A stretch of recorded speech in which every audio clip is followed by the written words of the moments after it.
साथ जुड़े थे जानकारी देने के लिए। इन सब के बीच में आपको बता दें कि इस हादसे को लेकर मायावती का भी ट्वीट सामने आया है। हाथरस हादसे को लेकर मायावती ने ट्वीट किया है और लिखा है कि भोले बाबा जैसे लोगों का शिकार है पिछड़ा वर्ग।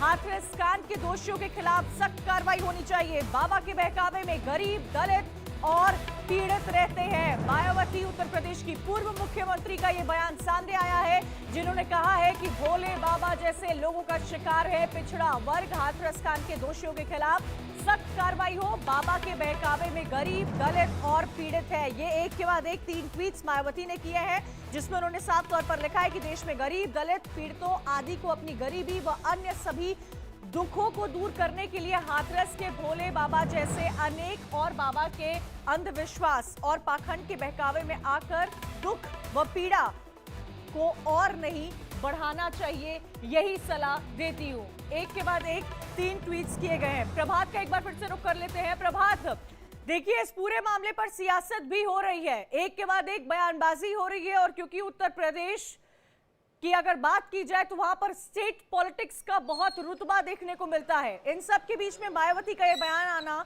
और ये ट्वीट करना कि बाबा के बहकावे में पिछड़ा वर्ग ही आता है, गरीब आते हैं, दलित आते हैं और पीड़ित आते हैं। देखिए, ये बहुत स्पष्ट है कि इस पूरे के पूरे मामले ने एक राजनीतिक रंग ले लिया है और इसमें उत्तर प्रदेश की पूर्व मुख्यमंत्री मायावती पहली ऐसी नेता हैं जिन्होंने बाबा के ऊपर आरोप लगाए हैं।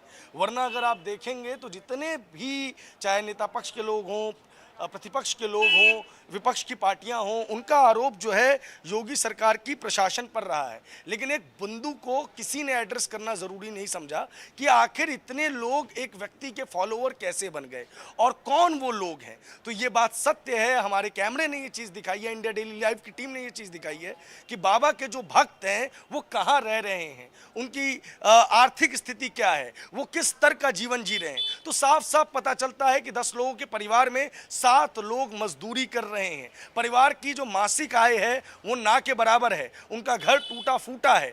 ऐसे में एक व्यक्ति अपने तथाकथित भक्तों का तो घर टूटा हुआ है, लेकिन ये तस्वीर एक और आपको दिखा रहे हैं उस महल की जिसमें बाबा रहते थे। ये लंबा कई गज में फैला हुआ महल को देखिए और ये सवाल खड़े करता है कि भक्ति तो अपनी तरफ होती है लेकिन अंधभक्ति वो भी अपनी तरफ होती है, जिसकी तस्वीर आप 2 तारीख से लगातार देख रहे हैं। शुक्रिया प्रभात जानकारी देने के लिए। इसी के साथ आगे बढ़ते